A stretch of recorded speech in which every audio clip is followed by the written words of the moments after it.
Thank you. To the committee and for the record, I am reading this for my friend Linda Karst-Stone. She has been a scrimshaw artist for over 37 years. 37 years.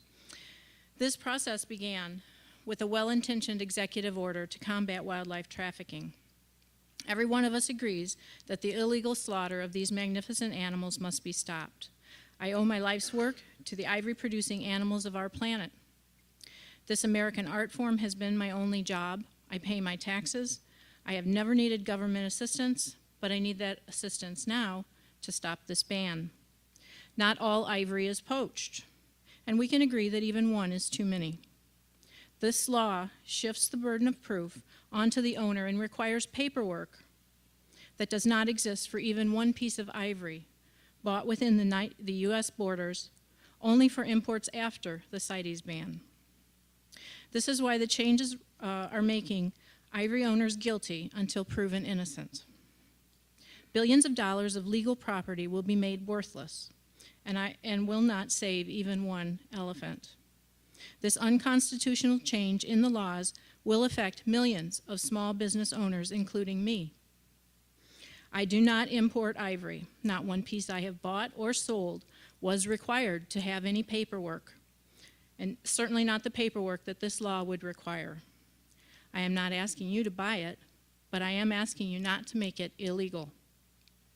The killing in Africa needs to be stopped. I am not an expert on Africa or on investigating the illegal sale of ivory, but I have a friend who is, and he explained to me that the CITES international ban, voted in 1989, was originally intended as a moratorium to allow the formulation of a workable system of trading ivory, one in which the issues of ivory supply, demand, and elephant conservation were reconciled. After the ban was imposed, there was a lull in poaching in some places because big ivory manufacturing centers had stockpiled in anticipation of this ban. Plus, demand dropped considerably in the West. These two things initially led to the success of the ban. But once Asian stockpiles were depleted, those ivory manufacturers from China, Hong Kong, Thailand, and elsewhere went in search of raw ivory supply. With the ban still in place, they began to establish poaching and smuggling networks. CITES, now coming under the influence of animal welfare groups, found it politically difficult to proceed with the original intention of devising a workable system for the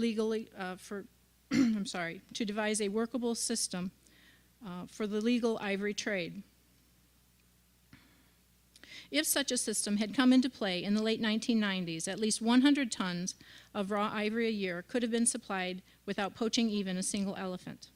But CITES was forced to compromise with two one-off experimental sales, one in 1999, the other in 2008. This turned out to be disastrous for the elephants. It did not increase demand, as many assert, but it did convince the Asian ivory dealers that no legal trade system could ever occur. The bottom line result is that now several poaching smuggling networks are competing to get every last tusk out of Africa as soon as possible, before their competitors get there first. They are stockpiling and speculating that they will make a killing, excuse that pun, as ivory prices rise with the increased elephant scarcity. Trending scarcity of valued commodities attracts consumers and speculators alike. This is not a theory or a prediction, it is a fact. The speculators are banking on extinction. The successes of animal welfare groups, now joined by conservation groups, to prevent the establishment of a legal, regulated, raw ivory trade system has resulted in rampant poaching and a free-for-all scramble by criminals for these African tusks. Now these same conservation groups have convinced the U.S. government to replicate it here.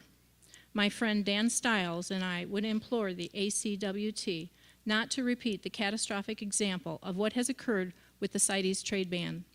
Do not make criminals of thousands of Americans like me who are making their living from legal ivory.